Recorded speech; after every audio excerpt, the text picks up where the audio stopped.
اجتماعی طور پر نیکوکار بن کر زندگی گزارنے والوں کے لیے اللہ کا وعدہ ہے. فرماتے ہیں میں تمہیں زمین کے اندر خلافت عطا کروں گا. وَلَيُمَكِّنَنَّ دِينَهُمُ الَّذِي ارْتَضَىٰ لَهُمْ وَلَيُبَدِّلُنَّهُمْ خَوْفَهُمْ أَمْنًا. اور اللہ ان کے خوف کو امن میں بدل دیتے ہیں. پھر اللہ تو وعدہ فرما رہے ہیں. وعد اللہ کا وعدہ ہے. آج بندہ وعدہ کر دیتا ہے تو اتنا یقین. کیا اللہ کے وعدوں پہ ہم یقین نہیں کرتے؟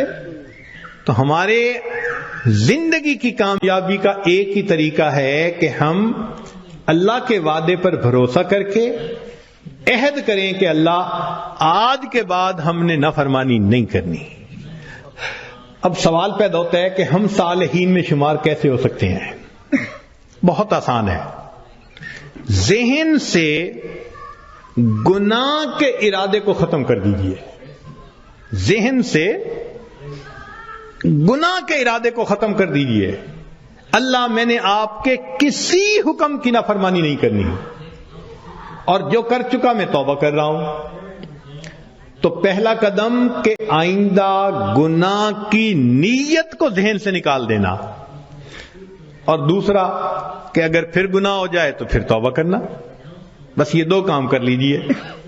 ایک، ابھی اسی وقت پچھلے تمام گناہوں سے سچی توبہ کی نیت کر کے عہد دل میں کر، اللہ آئندہ میں آپ کی مان کے چلوں گا، ہر کام آپ کے نبی علیہ السلام کی سنت کے مطابق کروں گا، دین کے مطابق کروں گا، شریعت کے مطابق کروں گا، من مانی نہیں کروں گا.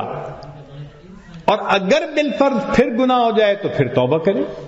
جو ایسا کرے گا وہ نیکوکاروں میں شمار ہوگا اور وہ اللہ کی سرپرستی میں آ جائے گا. اور جب تک ہم اللہ کی سرپرستی میں نہیں آئیں گے ہماری پریشانیاں ختم نہیں ہوں گی. ہم نے دنیا میں دیکھا ہے پرائی بکری کو کوئی گھاس نہیں ڈالتا. ہم نے کلمہ تو پڑھا نا تو لیبل تو لگ گیا نا کہ یہ مسلمان ہیں. اب اگر اللہ کے در سے بھی کچھ نہ ملے تو کسی اور در سے کیا ملے گا؟ بلکہ ہم نے تو دیکھا ہے کہ جس کتے کے گلے میں پٹے کا نشان ہو نا اس کو ہر کوئی دھتکار دیتا ہے، جائے اپنے مالک کے دروازے سے کھائے. بالکل ہمارا یہی حال ہے. جدھر رخ کرتے ہیں ہمیں دھتکارا جاتا ہے، جاؤ اپنے رب سے مانگو جا کے. اور رب سے مانگنے کے لیے نیک ہم بن نہیں رہے.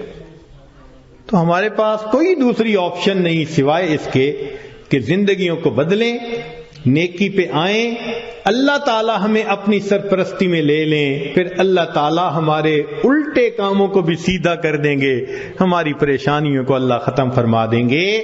زندگی گزارنے کا اس سے بہتر کوئی دوسرا راستہ نہیں ہو سکتا. تیرے ہاتھ میں ہو قرآن اور تو دنیا میں رہے پریشان. تیرے ہاتھ میں ہو قرآن اور تو دنیا میں رہے ناکام. تیرے ہاتھ میں ہو قرآن اور تو دنیا میں رہے غلام.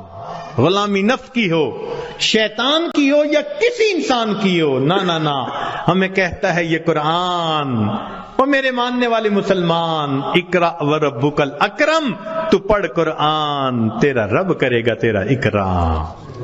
تیرا رب تجھے عزت و وقار دے گا، تیرے ظاہر و باطن کو نکھار دے گا. تو ہم اپنے اللہ کے سامنے اپنے آپ کو سپرد کر دیں، پھر دیکھیں اللہ تعالیٰ کیسے مدد فرماتے ہیں. اس لیے تو شاعر نے کہا مومن کے ساتھ غلبے کا وعدہ ہے قرآن میں. تو مومن ہے اور غالب نہیں تو نقص ہے تیرے ایمان میں. آج اعمال کا، ایمان کا یہ نقص ہے. ذلت کی زندگی گزارتے ہیں. ہم عہد کریں کہ پروردگار عالم آپ کے گھر میں آئے بیٹھے ہیں، بس آپ ہی سے ہم مانگیں گے. اس لیے کہ جو روٹی کا سائل ہوتا ہے، ایک دروازے سے نہ ملے پرواہ نہیں، وہ دوسرے پہ چلا جاتا ہے، نہ ملے تیسرے پہ چلا جاتا ہے. مسئلہ تو ہمارا ہے جن کے پاس ایک ہی در ہے، دوسرا در نہیں ہے. ہم کہیں بھی جائیں گے کچھ نہیں ملے گا، ملے گا تو ہمیں ایک ہی در سے ملنا ہے۔ تنگ دستی کے جو عالم میں گھبراتا ہوں، تنگ دستی کے جو عالم میں گھبراتا ہوں، پر درے غیر پہ جاتے ہوئے کتراتا ہوں، ہاتھ پھیلانے میں محتاج کو غیرت کیسی، شرم آتی ہے کہ بندہ تیرا کہلاتا ہوں۔ اللہ بندہ آپ کا کہلاؤں اور غیر کے در پہ جاؤں، ایمانی غیرت گوارا نہیں کرتی۔ بس اللہ آج توبہ کر لی، تم ہی سے مانگیں گے تم ہی دو گے، تمہارے در سے ہی لو لگی ہے۔ پروردگار عالم ہماری توبہ کو قبول کر لیجئے، ہمارے سرپرست بن جائیے، در در کے دھکے کھانے سے بچا لیجئے۔ مولا گناہ کر کر کے تھک گئے ہیں، بس اب آپ اپنی سرپرستی میں لے لیجئے اور آئندہ نیکوکاری کی زندگی عطا فرما دیجئے۔ وآخر دعوانا ان الحمد للہ رب العالمین۔